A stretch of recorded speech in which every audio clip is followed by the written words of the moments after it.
तो आइए स्वागत कीजिए हिंदुस्तानी फिल्म संगीत सॉरी तो आइए स्वागत कीजिए हिंदुस्तानी फिल्म संगीत के महानतम गायकों में से एक आदरणीय श्री मन्ना डे जी, जिनको हम प्यार से मन्ना दा भी कहते हैं। नमस्कार। सुरभि के श्रोतागणों को मेरा हार्दिक नमस्कार। आपको भी नमस्कार। बहुत बहुत शुक्रिया मन्ना दा, आपको 75th ईयर एनिवर्सरी सेलिब्रेशंस हमारी तरफ से बहुत बहुत शुभकामनाएं। धन्यवाद। आप इस काराकुल टोपी से कहते हैं साहब? मालूम नहीं क्यों ऊपर जरा कम हो गया ये वैसे बहुत सज रहे हैं। मैं पूछना चाह रहा था, इसका कोई राज तो नहीं है, कोई कहानी है? राज तो नहीं है, लेकिन कॉन्फिडेंस ज्यादा मिलती है मुझे। अच्छा।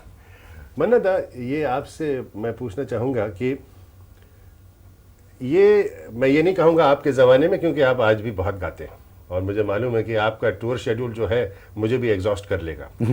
लेकिन एक ज़माने में जो 4-5 गिने चुने गायक थे हमारे देश में, उनको एक एक हीरो या हीरोइन के साथ अपनी आवाज़ जुड़ी हुई थी जी। तो आपके साथ क्या हुआ?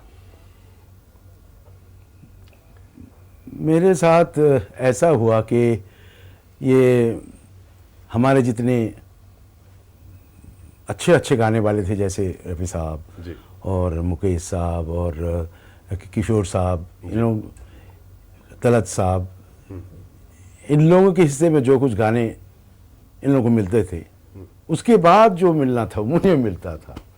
यानी ऐसा हुआ कि अगर कुछ एक क्लासिकल बेस पर गाना हुआ, नहीं तो कोई मुश्किल गाना हुआ जो इन लोग नहीं गा पाते जी, तो मुझे मिला करता था वो गाने। और दुख तो होता था, लेकिन पूरी तरह से मैं कोशिश करता था उन गाने के थ्रू से मैं अपनी करियर बनाऊं। मगर वजह क्या है? वो क्या था? वो क्या बात थी आपके दिमाग में? अब आप you are looking back at that career, what is it that actually happened which made this like this? यानी कि अगर आप इतने मुश्किल गाने इतनी खूबसूरती से गा सकते हैं तो दूसरे गाने क्यों नहीं गा? मुश्किल गाने गाना और जो म्यूज़िक डायरेक्टर और पिक्चर की जो मांग है उस हिसाब से गाना, दो चीज़ अलग अलग हैं। अच्छा। मैं ये समझता हूँ कि हमारे जो महान गायकों में से थे जिनका नाम मैंने लिया, उनसे जो कुछ होता था शायद मैं वो दे नहीं पाता, इसलिए मैं एक्सेप्ट कर लिया कि भाई ठीक है, मेरे हिस्से में जो कुछ आता है वो मेरे लिए अच्छा है और वही काम मैं जी जान लगा के मैं करूँगा। ये शुरू किया और उसका फल भी मुझे बहुत अच्छा मिला, क्योंकि बाद में जाकर हमारे फिल्म मेकर्स और म्यूज़िक डायरेक्टर्स उन लोगों रियलाइज़ किया कि भाई यह आदमी है, ये सब कुछ गा सकता है, इनसे वो क्यों न गवाएं जी। वो चीज़ जो है ना, वो ख़ास हम लोग जो सोचते थे उनसे गवाएंगे, इनसे और गवा के देखें कैसे गाते हैं। तो हमारे हिस्से में कुछ बेटर सॉन्ग्स आने लगे और I had ample time to prove myself. वो तो आपकी you have a long list of hit songs. मैं आपकी वैसे याद वहाँ तक ले जाना चाहता हूँ, आवारा के दिन। और अगर हम ये सोचते हैं कि राज कपूर साहब ने मुकेश जी की आवाज़ अपने लिए रखी हुई थी, लेकिन फिर भी one of the most famous songs of Indian cinema आपकी आवाज़ में उन नरगिस जी और राज कपूर जी पे पिक्चराइज हुआ है। आपको तो याद जी है? हाँ, वो राज साहब तो मेरे लिए, ये मैं कहूँगा, राज साहब अगर ना होते बहुत बहुत अच्छे गाने हमारे हिस्से में नहीं आते। मगर वो गाना वो आपको कैसे मिला? आपको याद है ना कौन सा गाना? प्यार हुआ इकरार हुआ। हाँ, प्यार हुआ इकरार हुआ। मेरे ख्याल से उस गाने का जो रेंज है जी, अब लता जी गा रही थी नरगिस के लिए जी, और उनको मैच करने के लिए राज साहब को चाहिए था कि वो वही रेंज और जो जिस रेंज पे गाना बनाया गया था, ऐसा नहीं कि भाई आर्टिस्ट को सामने रख के गाना बनाया जाता, नहीं, वो जिस ढंग से शंकर जयकिशन ने बनाए थे गाना, उस फॉर्मेट पे गाना वो बड़ी रेंज वाले गाने वाले की ज़रूरत थी। इसलिए शंकर जी ने चुना मुझे और राज साहब ने भी चुना मुझे। हाँ, रुकिए।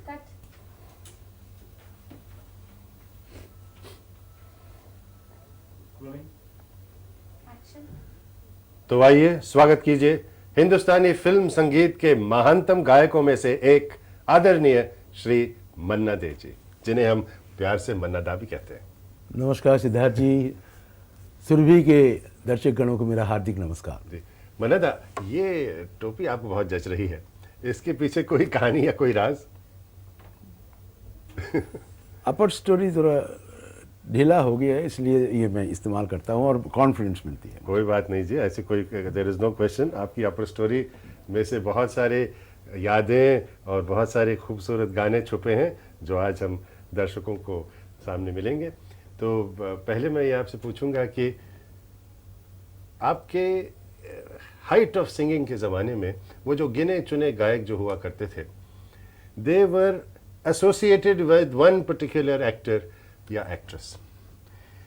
तो I would say they were lucky. they were lucky. Yes. What was the reason for that luck?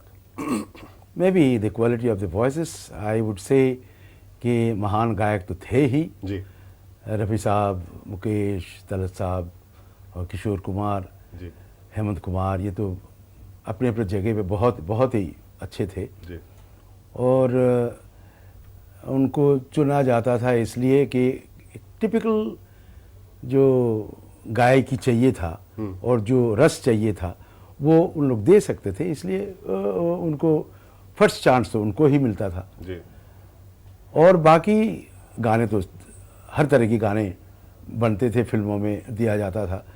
तो जब जब ऐसा कुछ मौका आया कि भाई एक out of the usual things, I mean run of the mill stuff नहीं, थोड़ा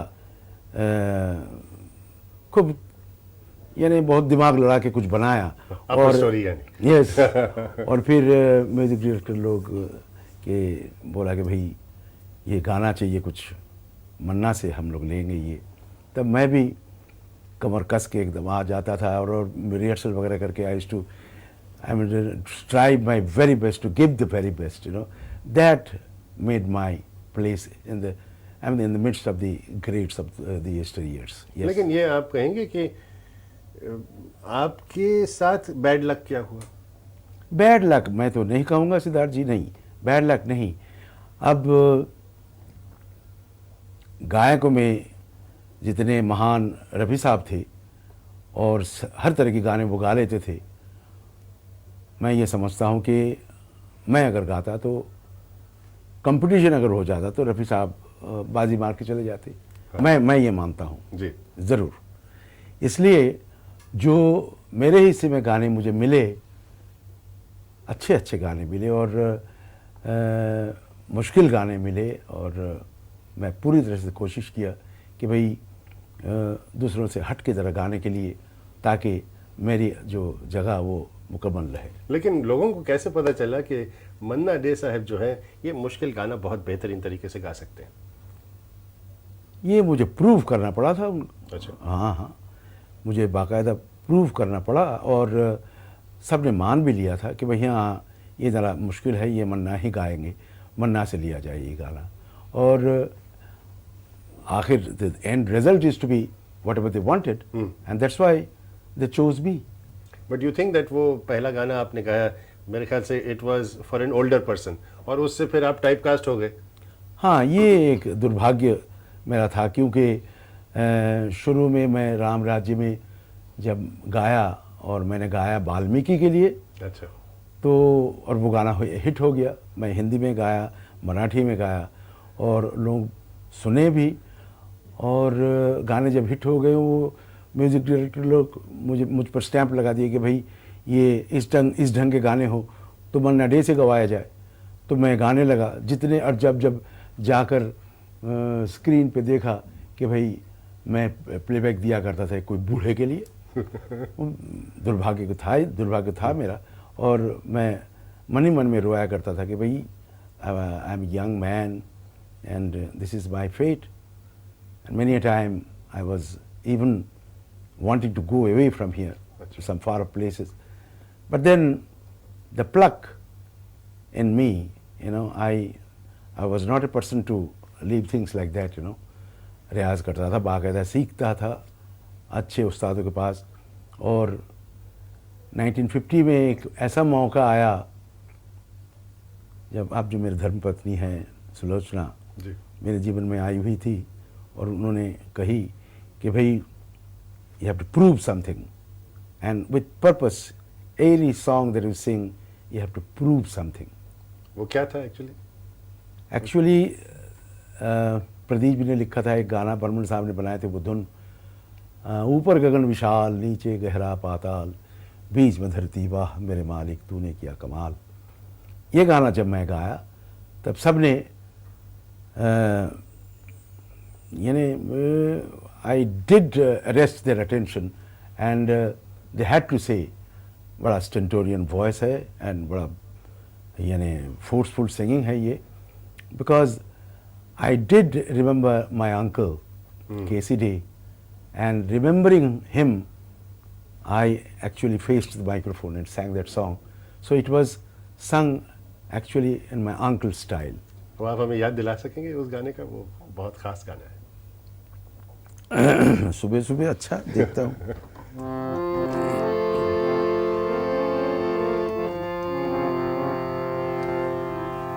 बहुत ही अच्छा गाना था, मुझे बहुत पसंद था ये गाना जी।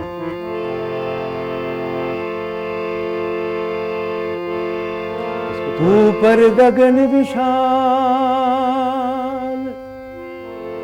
नीचे गहरा पाताल बीच में धरती वाह मेरे मालिक तूने किया कमाल। अरे वाह मेरे मालिक क्या तेरी लीला तूने किया कमाल, तूने किया कमाल। ऊपर गगन विशाल। और फिर ये अभी तो मैं एकदम खुल के नहीं गाया, मुझे गाना पड़ा था क्योंकि आउटडोर सॉन्ग था जी। और डायरेक्टर थे मरहूम नितिन बोस, वो हमारे चाचा के बहुत ख़ास दोस्तों में से थे और उन्होंने कहा कि वरना चाचा को याद करके गाओ गाना, और बिल्कुल खुली हवा में गाना हो रहा था, ऐसे होना चाहिए। तो मैं कोशिश किया और वो गाना हिट हो गया। I would say that was the start, that was the actual start of my career. हाँ जी, बैठिए, ठीक है।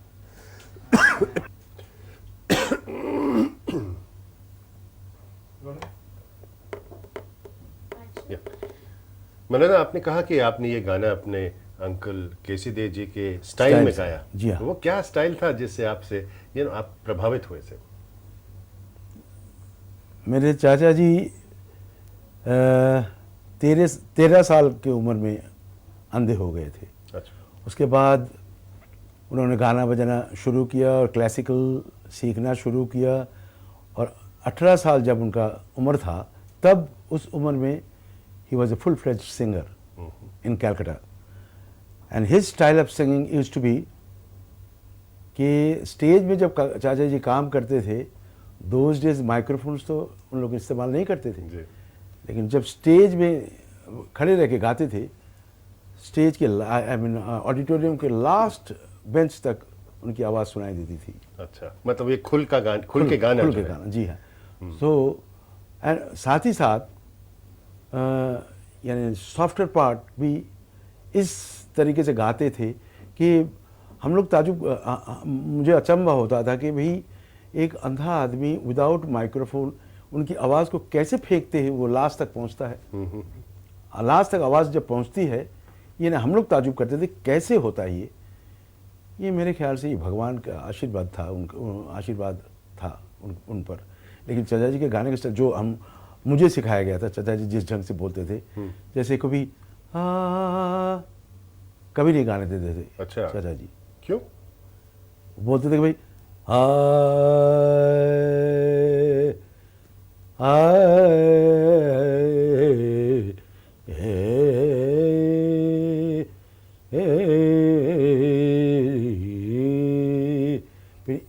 इस आई मीन आवाज़ खुल कर रियाज करो, यानी पूरी यानी सांस लेके और आवाज़ की जो टिम्बर है ना उसको ठीक से तुम मंझ लो तो उसके बाद ये बोलने में तकलीफ नहीं होगी। अच्छा अच्छा, you can take any range after that. Yes exactly. There was a song दो आप कह रहे थे जो राज कपूर जी ने नरगिस जी और राज कपूर जी पे फिल्माया गया, one of the according to me one of the immortal songs of Indian cinema, जो आपकी आवाज़ में रिकॉर्ड किया गया था, लता जी की आवाज़ में। जी हाँ। तो वो आप उस गाने की जिक्र कर रहे हैं, वो प्यार हुआ इकरार हुआ जी। वो मेरा बहुत ही पेट सॉन्ग है। और मुझे याद है जब शंकर जी मुझे बुलाए उनके महालक्ष्मी के म्यूज़िक डिपार्टमेंट में, बाकायदा हम लोग रिहर्सल किए, कुछ 2 घंटे जम के रिहर्सल किए, लता जी, मैं, musicians, there were about 50 musicians, and उन्होंने लिखा था, शैलेंद्र जी ने लिखा था गाना। रिहर्सल करने के बाद जब गाना बिल्कुल रेडी था, शंकर जी कह रहे थे कि भाई राज साहब आएंगे, राज साहब आएंगे, लेकिन राज साहब आए नहीं। अच्छा। तो हम लोगों ने बोला कि भाई अब तो राज साहब आए नहीं, ठीक है फिर रिकॉर्डिंग स्टूडियो में ही मिलेंगे। बोलते बोलते राज साहब आ गए, नरगिस जी भी आई, और साथ ही साथ कुछ स्टूडियो को भी उनके असिस्टेंट वगैरह आ गए, और उन्होंने कहा भाई मुझे भी सुनाओ।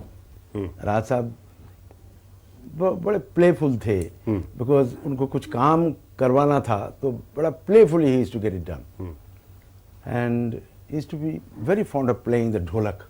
ही is to come and take the dholak and start playing. तो उन्होंने पूछा, मन्ना बाबू कैसा लगा गाना? राज साहब लाजवाब है गाना, तो एक मरतबा सुना दीजिए। तो फिर सेबास्टियन जो शंकर जी के असिस्टेंट थे, फिर 1-2 किया उन्होंने, हम लोग शुरू हो गए। तो राज साहब बहुत देर तक सुनने के बाद बोला, ज़रा ज़रा रास्ता बना दो भाई मेरे लिए, ज़रा जगह बना दो। तो जगह बनाया गया, और नरगिस जी और राज साहब दोनों मिल के बाकायदा हम लोग गा रहे थे, और राज साहब जैसे he was enacting both of them, they were enacting the song. अच्छा, my goodness. Wonderful, wonderful. And then while singing, we could feel the way Raj Sahab wanted it. You know, without our knowing, we were, going along with Raj Sahab's mood. So that was the thing that great was Raj Kapoor, you know. And मैं ये कह सकता हूँ कि राज साहब मुझे जब चुना था वही गाना गाने के लिए, मैं रो दिया था, क्योंकि गाने वाले तो बहुत थे, लेकिन राज साहब जब मुझे चुना, मेरे करियर एक इतना ज़बरदस्त एक पुश मिला मेरी करियर को, कि लोग तब से मुझे बुलाने लगे कि रोमांटिक गाने गाने के लिए और सुरीले गाने गाने के लिए तब से बुलाने लगे। राज साहब के साथ एक बार आप निराश भी हो गए जब वो उनकी एक और फिल्म में मोतीलाल जी ने गाना गाया था उन पे, जी हाँ। और बंगाली आपने गाया, उसका ज़रा किस्सा सुनाइए, वो क्या था? होता है सिद्धार्थ जी ऐसा, अब क्यों होता है ये let us not go into those details, you know, but then things like this happen and one does get hurt about things.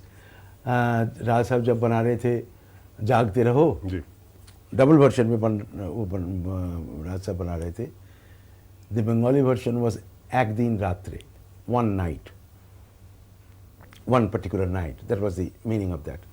So there was a song which was being sung on the screen by Chhabi Biswas, the then, I would say, the doyen of the Calcutta stage. He was doing the role, and he was to sing the song after getting drunk. तो सलीम ने बड़ा अच्छा गाना लिखा, এই দুনিয়ায় ভাই সব হয় সবই সত্যি, ঘুরিয়ে দুনিয়ার লাট্টু ভগবান হারিয়ে চলেতি। मीन्स आफ्टर यू लट्टू मीन्स दैट क्या बोलते हैं जो वो धागे से स्पिन्स, हाँ, वो तुमने फेंका, फिर उसके बाद ये अब लॉस्ट ही लत्ती, it's going on round and spinning without any direction. Yes. So and he was to sing this after getting drunk. So And it was a challenge. this is the version of Zindagi Khwab जिंदगी Hai. ख्वाब है, right. हाँ, So after he sang that song, Raj Sahab liked it very much, very much. But then later on I came to know that the Hindi version was being sung by Mukesh. Mukesh was a dear friend of mine.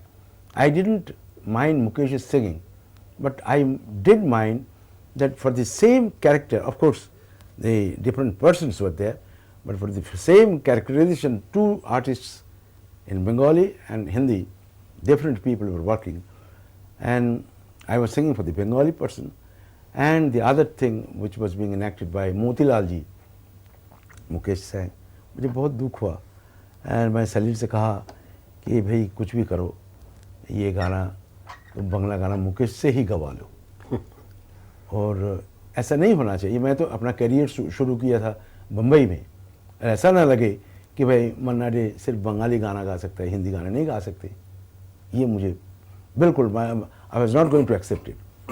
तो राहत साहब ने बोला मुझे, मन्ना बाबू बहुत समझाया मुझे, और राहत साहब जब बोले तो मुझे और बोलना ही क्या था, मैं गा दिया, खुश हो गया। बट आप तो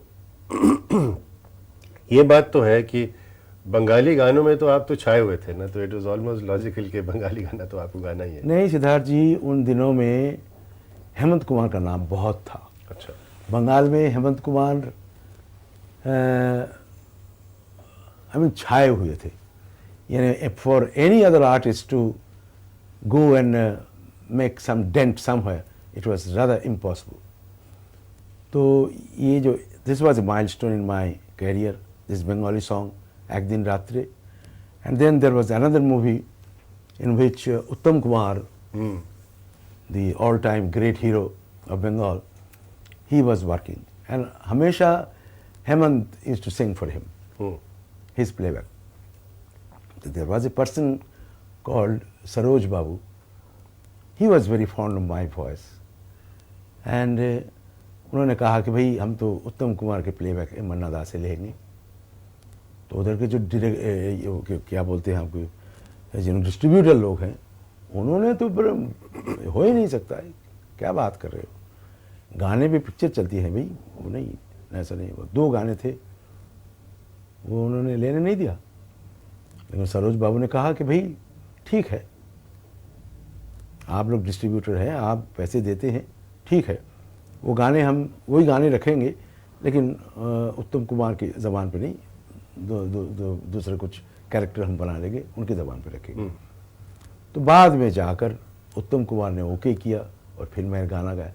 वो भी शुरुआत मेरे लिए बंगाली पिक्चर की, बंगाली फील्ड में, बंगाली फिल्म वर्ल्ड में मेरा क्या पहला कदम था। वो जो उसकी एक झलक, क्योंकि ज़्यादातर लोग मेरे ख्याल से हिंदुस्तान में एक गाना तो था जो लता जी के साथ मेरा डुएट था जी, बहुत बेहतरीन गाना, कि प्रथम কাছে এসেছি, कि প্রথম ভালোবেসেছি, কিছুতেই যাই না ভেবে, कि প্রথম তারা জানা তুমি না আমি। It was a romantic song, it's a beautiful song. But we would also like to see कि वो जिंदगी ख्वाब है, उसके मुकाबले में आपने क्या गाया? हाँ, वो बड़ा मुश्किल गाना था।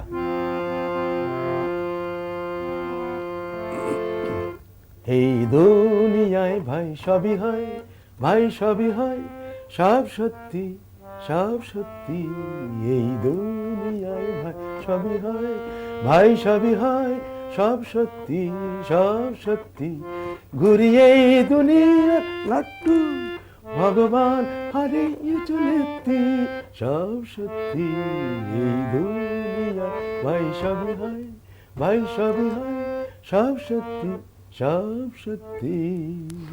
वाह वाह, very nice. And I would be interested to know, Manna Da, that when you first came to Bombay, what was the place like? What were the people like? What was the place like? पढ़ाई वढ़ाई ख़त्म करने के बाद चाचा जी के साथ तो मैं मुंबई आया 1943 जनवरी, you can call it the beginning of 1943। काम करना शुरू किया उनके साथ, उनके असिस्टेंट बन के सायन में रहा करता था। और जहाँ हम लोग रहते थे जी, आस पास में एक मकान नहीं था, कुछ भी नहीं था, दुकान नहीं था, और लगता था कि भाई कुछ वनवास में हम लोग आकर रह रहे हैं। तो कई दफ़े मैंने चाचा जी से कहा ये मुझे अच्छा नहीं लगता। और उन दिनों में मैं खेलता बहुत था, मेहनत बहुत करता था। खेलता मतलब? यानी मैं I was a very good football player, I was very good cricket player, and I used to wrestle ओहो एंड व्हाट नॉट। यस, खेल कूद में मेरा बहुत यानी दिलचस्पी मैं लिया करता था। रेसलिंग कोई ऑर्थोडॉक्स चीज़ तो नहीं, काफ़ी अनऑर्थोडॉक्स है आपके लिए, इट इज़ ऑल्सो डेंजरस। ये आप शायद नहीं जानते हैं, आप कोई भी उस्ताद से पूछ लीजिए, बड़े बड़े उस्ताद जिन लोग थे ना, सब कोई रेसल करते थे और मेहनत करते थे। यानी कि लंगोटिया पहन के मन्ना दा जो है अखाड़े में उतर आते थे। बिल्कुल बिल्कुल बिल्कुल। मैं बंगाल के फाइनल्स में मैं लड़ा हूँ। जी हाँ, फाइनल में हार गया था फाइनल में।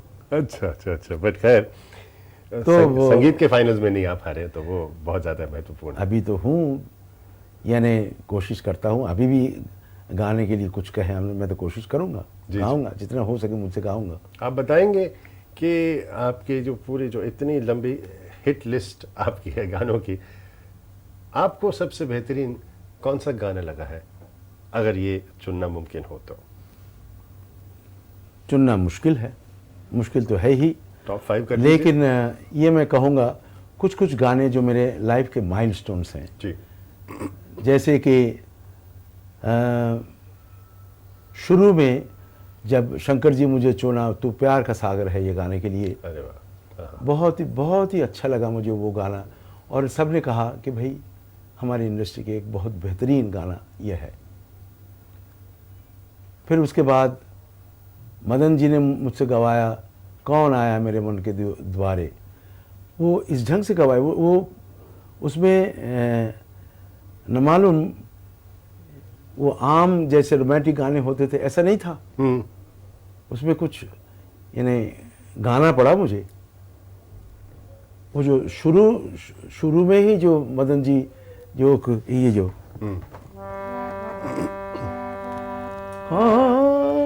सॉरी कौन आया मेरे मन के द्वारे, पायल की झनकार लिए, यानी एक सादा सीधा रोमांटिक गाना नहीं था ये रोमांटिक वर्ड्स थे, लेकिन गाने के हिसाब बिल्कुल क्लासिकल पे था। वो मदन जी ने कुछ आपको, किस तरह से आपकी इंटरेक्शन हुआ करती थी? मदन साहब ये तो मैं कहूँगा नहीं कि बहुत अच्छा गा लेते, लेकिन गा लेते थे मदन साहब। ठुमरी वगैरह, चैती, कजरी बहुत अच्छा गाते थे मदन साहब, और गज़लें खास करके बहुत अच्छा गाते थे। और उन्होंने जिस ढंग से बना के दिया मुझे लगा कि भाई ये एक गाने वाले हैं, इनकी बनाई हुई चीज़ मैं जब गाऊं ज़रा संभाल के गाना पड़ेगा, क्योंकि वो जो गा रहे हैं उनसे बेटर गाना पड़ेगा मुझे। इसलिए मुझे लगा कि that song also gave me some kind of a footing in our film industry. Right. कि भाई हर गाना रोमांटिक हो चाहे कुछ भी हो, हर गाना बिल्कुल बग़ैर सीखे और बग़ैर यानी रियाज़ किए हुए कोई भी गाएं, और रियाज़ किया हुआ आदमी जब गाएं, इसमें फ़र्क ज़रूर होता है। जी। ये मुझे प्रूव करना था। तो रियाज मतलब आप बहुत रेगुलरली करते थे? अभी भी करता हूँ, अभी भी करता हूँ। ये आपने करीब करीब सभी म्यूजिक डायरेक्टर्स के साथ गाया है। जी हाँ। तो उनके कोई खास स्टाइल्स हुआ करते थे? Each one was different from the other, या कोई एक सिमिलरिटी थी सब? नहीं जी, नहीं, बिल्कुल अलग। देखिए शंकर जयकिशन के गाने तो आपने मैं दो एक तो सुना ही दिया जी। और नौशाद साहब, अब देखिए नौशाद साहब यानी he was such a hard task master ji. वो परफेक्शन पर्सोनिफाइड।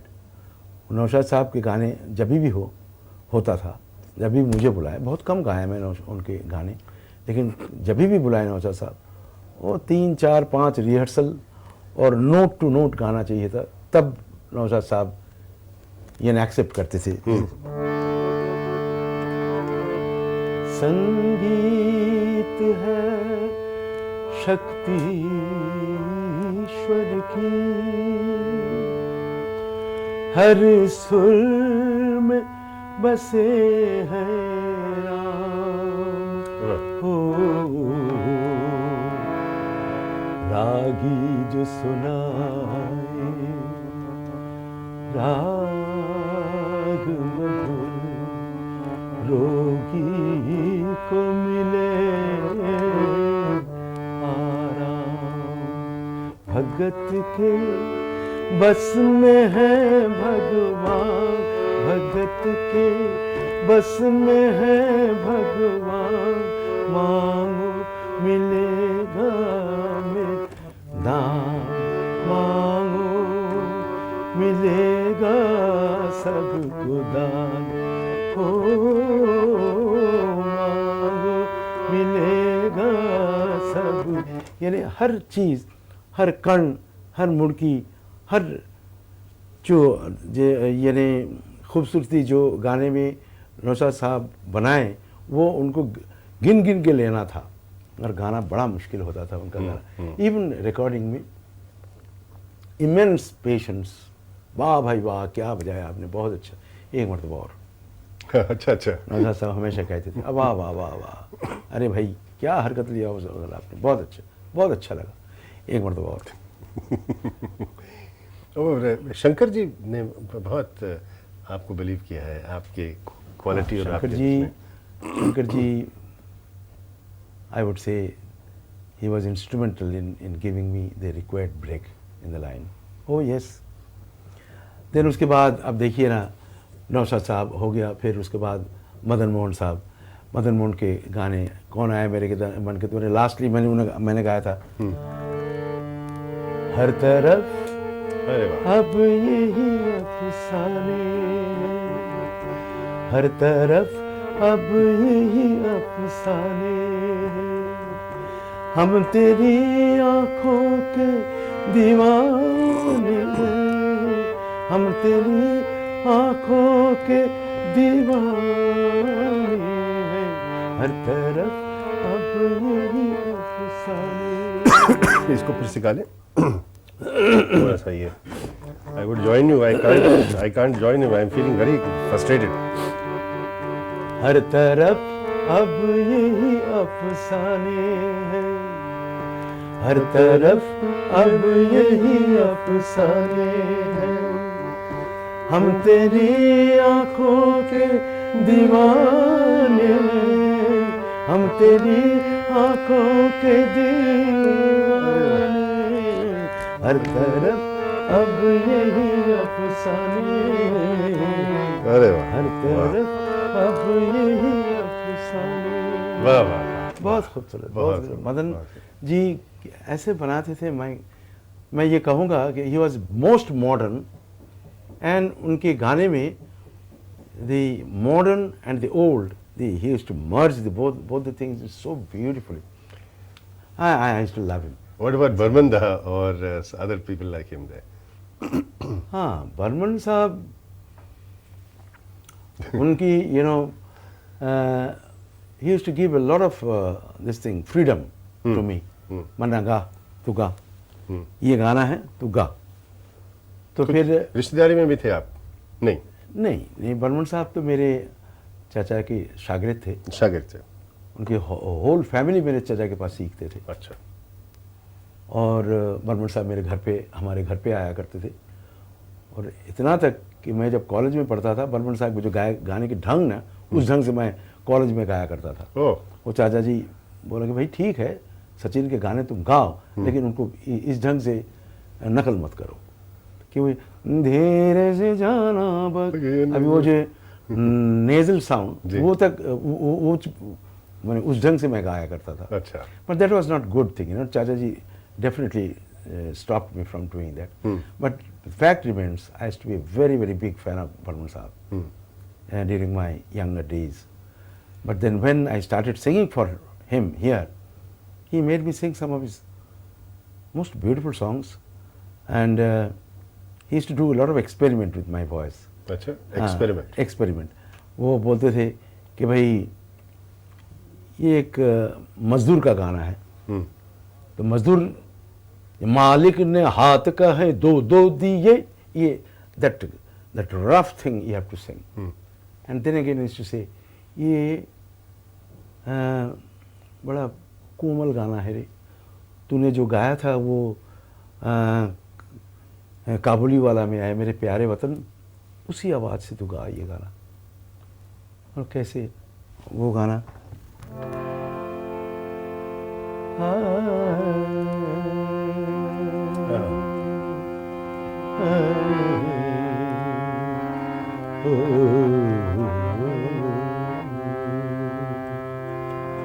पूछो न कैसे मैंने रैन बिताए, पूछो न कैसे मैंने रैन बिताए। मुझे इसी आवाज़ से गाना पड़ा था वो, और बर्मन साहब he wouldn't accept anything else, बोले वही आवाज़ से गा।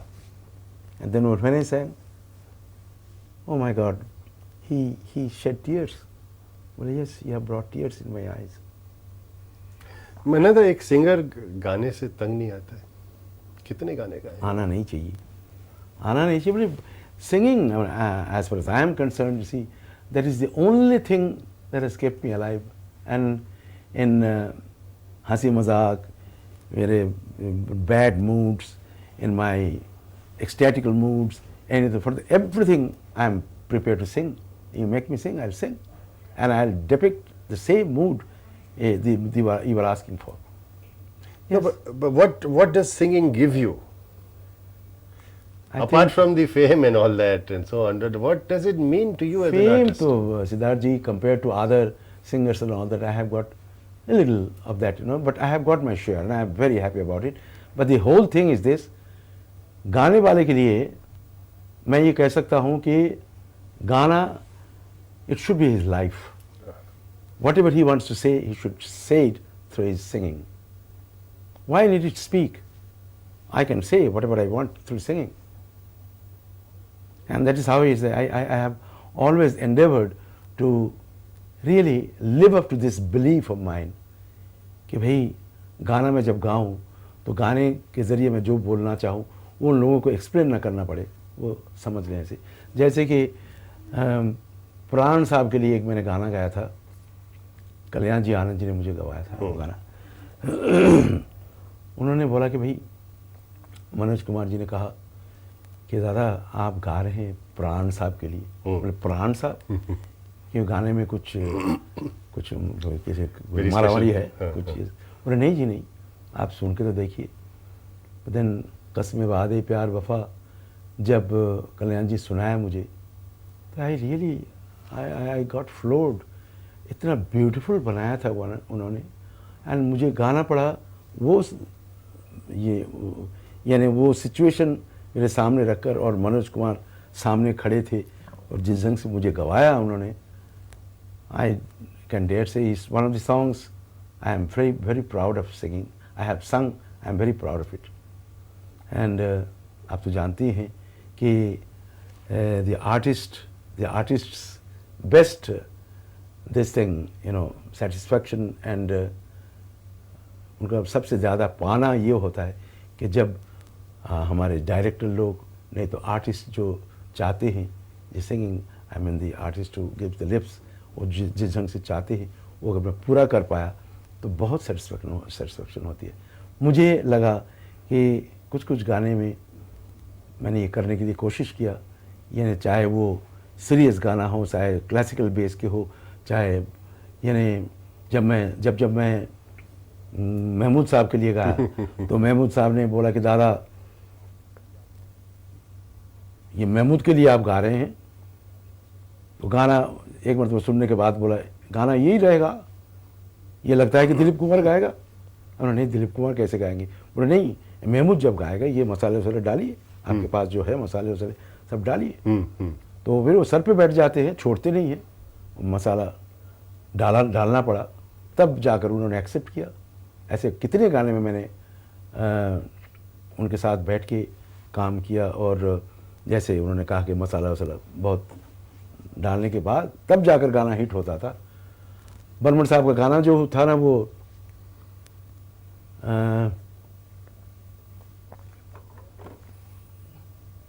गैर के संग जब घर से निकले शहर को जाने लगे, जब मिली उनसे नज़र झूठी कसम खाने लगे, अरे हटो काहे को जब बनाओ बतिया। यानी इस ढंग से महमूद साहब ने बोला, अरे हटो काहे को बनाओ बतिया, दादा गाइए, ऐसा यूँ गाना पड़ेगा आपको। I have to sing that way. Okay, we'll hold for a second. Sorry. एक चतुर नार का किस्सा और वो किशोर दा का किस्सा है, उसमें हम आते हैं एक दो सिलसिले।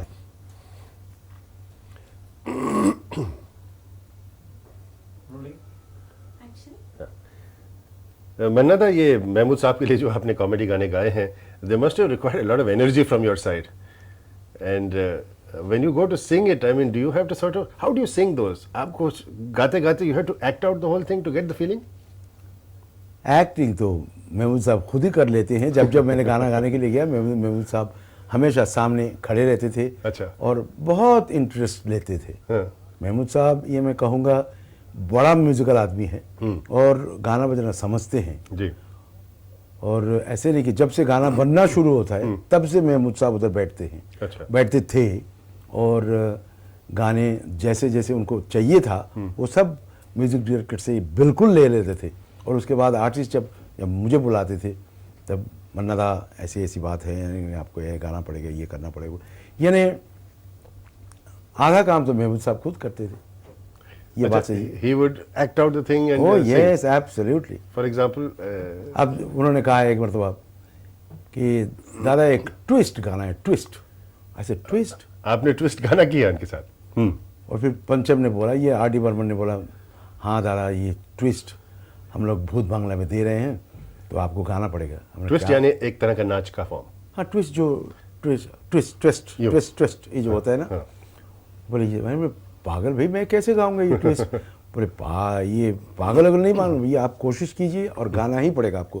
ये महमूद भैया पे पिक्चराइज किया जाएगा। अच्छा, किस प्रकार का गाना? तो फिर वो गाना बना और फिर मैंने सुना, पर कोशिश किया। बाद में जाकर महमूद साहब बोला, बहुत अच्छा गा रहे हैं दादा, अब रिकॉर्ड करते हैं। आओ ट्विस्ट करें,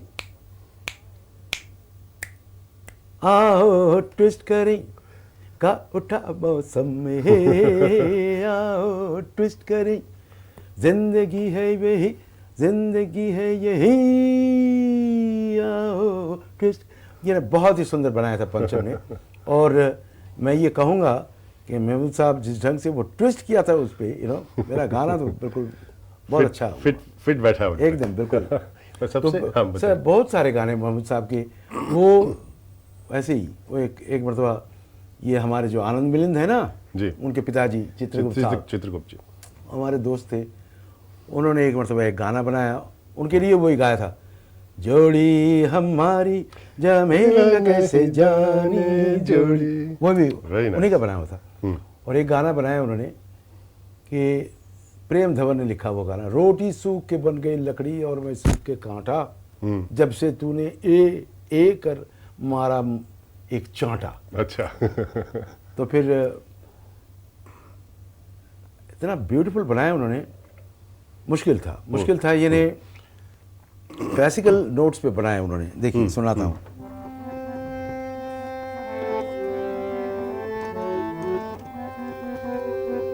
रोटी सूख के बन गई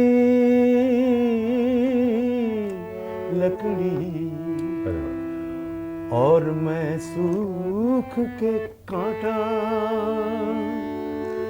जब से तूने कर मारा प्यार का चांटा, देखी अनाड़ी तोरी प्रीत, देखी अनाड़ी तोरी प्रीत, चुप के घरों से दल को जला, सीखी कहाँ से देखी अनाड़ी तोरी। वाह, बहुत अच्छा बनाया था उन्होंने। लेकिन ये जो ये मसाला डाला गया जी, ये महमूद साहब के कहने पर, दादा और मसाला डालिए और मसाला डालिए। ये मसाला डालने के बाद जब गाना यानी रिकॉर्डिंग हम लोग किए और उसके बाद जो सुना गाना, बोले वाह भाई वाह, करीबन that is the end result was so satisfying, you know. One of the very famous songs that you have sung with Mahmood Saab is a duet with Kishore Kumar ji. Oh my, oh God. Ek chatur nar. I think we had a sitting in Kishore's house, maybe for 6-7 hours. अच्छा, 6-7 hours. अच्छा, सब हम लोग सब बैठे, पंचम, महमूद साहब, मैं, किशोर, गाने लिख रहे थे मेरे ख्याल से, कौन, हसरत साहब, तो कोई भी, and we sat for 6-7 hours, खाना वाना उधर ही सब कुछ, फिर खाना वाना खा के फिर बैठ गए। और बाद में जब गाना बना, ये लगा कि भाई ये रिकॉर्ड करना भी बड़ा बड़ा मुश्किल रहेगा, क्योंकि किशोर कुमार ऐसे एक आर्टिस्ट थे जो his brain is to keep on brimming with ideas. तो अभी एक गाया, 5 मिनट के बाद जब रिहर्सल कर रहे थे, फिर दूसरा ही कुछ गा दिया उसने। यानी सो इनोवेटिव ही वाज, इसी गाने में, मतलब जो 6-7 घंटे आपने रिहर्स किया, जी हाँ, फिर फाइनल टेक में कुछ और गाया? एक जगह था, मैं सुनाता हूँ आपको, सुनिए। हाँ।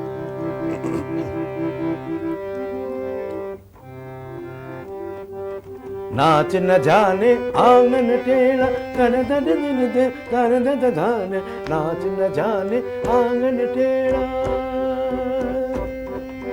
टेढ़ा टेढ़ा टेढ़ा टेढ़ा। मैं टेढ़ा टेढ़ा बोल रहा था, यानी मैं गा रहा था, मा पा पा रे सा पा नी नी रे सा सा रे रे मा पा पा रे सा।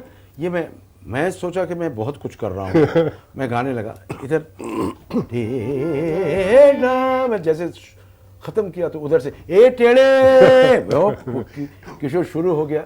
यानी जो कुछ मैं कर रहा था वो बिल्कुल ऐसा हमारे ऊपर हावी हो गया। हाँ। ऐसा तो फिर हम रिकॉर्डिंग के बीच में तो फिर रिकॉर्डिंग चलती गई या रोकी गई? नहीं, वो पंचम ने बोला काटो मत, होने दो। अच्छा। यानी कुछ देर बाद काटा उन्होंने, ब्रेक किया, फिर बाद में आप तो जानती है ये करके एडिटिंग करके लगाते हैं, उसमें हम लोग बातें भी कर लेते हैं, न जाने क्यों कुछ मिस्टेक्स भी हो जाते हैं, लेकिन एडिट करना ही पड़ता है।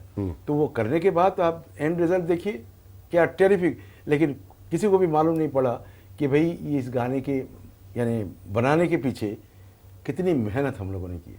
बहुत ज़बरदस्त मेहनत की थी। बड़ी अजीब वाक़या हुआ कि मेरे ख्याल से आपने एक बार किशोरदा के लिए खुद आपने प्लेबैक सिंगिंग दी। हाँ, मैंने पहला गाना किशोर के लिए गाया था, पहले मुर्गी हुई थी ये अंडा, ज़रा सोच के बताना। क्या, माफ़ कीजिए, फिर से बताएं आप। पहले मुर्गी हुई थी या अंडा, ये ज़रा सोच के बताना। ये एक हमारा सवाल जवाब। और फिर बाद में शंकर जयकिशन लता जी और मेरा एक डुएट था जी। वो दिन अलबेले प्यार का मौसम, चंचल मन में तूफान, ऐसे में कर लो प्यार, ऐसे में कर लो प्यार। बहुत सुंदर गाना था। नहीं, this takes me back to the most ideal period of my childhood actually, these songs. Yes, beautiful duets used to be such wonderful things. And Lata ji के साथ I think each and every duet that I have सung with Lata ji, even today I have to sing these things on the stage. Yes. And people, they take so much of pleasure in listening to them. But how was it that you were singing for Kishorda? I mean, after all, he's a singer himself. I don't know what happened, but किशोर ने बाद में मुझे बहुत बोला कि मन्ना दा क्यों गाया तुम मेरा गाना क्यों गाया? हमने भाई कैसे मैं बोलता शंकर जयकिशोर में मुझे नहीं गाना है, कैसे बोलता? ज़रूर तुम्हारे बीच उनके बीच कुछ हुआ होगा, और नहीं तो तुमने बोला था नहीं गाऊंगा, लेकिन उन्होंने चाहा कि भाई गाना रखना ही आए, तो ठीक है मन्ना जैसे गवा लेती। मुझे बुलाया, मुझे थोड़ी मालूम था कि भाई किशोर के साथ ऐसा कुछ हुआ। Quite right. बट ये कभी आपके साथ ऐसे हुआ मन्ना दा कि आपके गाने? नहीं, मेरे गाने मैं जब गाया कभी अच्छा नहीं मन्ना नहीं अभी दूसरे किसी को बुलाओ, ये कभी हुआ नहीं। फिर एक बार आपके म्यूजिक डायरेक्टर ने जब आपका साथ दिया तभी फिर आप रहे उसमें, मुझे लगा कि वो तो हुआ था कि वो रिकॉर्डिंग से पहले जी, rehearsal when we are almost ready for record जी, the all important person who came from outstation, and he had his favorite artist, he had in mind, कि भाई उनसे लेना चाहिए गाना। जब आकर देखा मुझे, मैं गाते हुए देखा, then he said नहीं भाई क्यों, फलाना को बुलाओ। तो म्यूजिक डायरेक्टर बोला फलाना नहीं, अब ये गाना मन्ना जी गाएंगे। बोले नहीं नहीं हो सकता। बोले नहीं हो सकता तो मैं भी जाता हूँ। अच्छा। हाँ, ऐसा हो जाता है कभी कभी। मैं आप तक ये बात नहीं आई? नहीं। So you were not aware that this thing was happening until later? No, this was happening in my presence. I would say the producer was so crude a person to have made a statement like this in my presence. Why this man? Why not the other man? So how did you feel? I mean, as an You artist? feel wretched. That is why everybody knows I have struggled and struggled and struggled all through my life. It's my good fortune and my pluck, and I would say my lagan हमारे काम पे जो has brought me up in life. नहीं आए मन्नदा, मैं पूरी तरह से Oh yes. जिस तरह से आपने ये किया है, किसी भी आर्टिस्ट के साथ इस तरह से होना और फिर भी Yes, प्रूव बहुत करना, दुख होता है. Yes, बड़ी बहुत दुख डिटर्मिनेशन, बहुत करेज चाहिए उसके लिए ना. Yes, बता देता definitely. हूँ उसके लिए आपको. बल्कि यही वो आप वही आर्टिस्ट हैं जिन्हें पूछा गया था पंडित भीमसेन जोशी जी के साथ मुकाबला करने एक गाने में.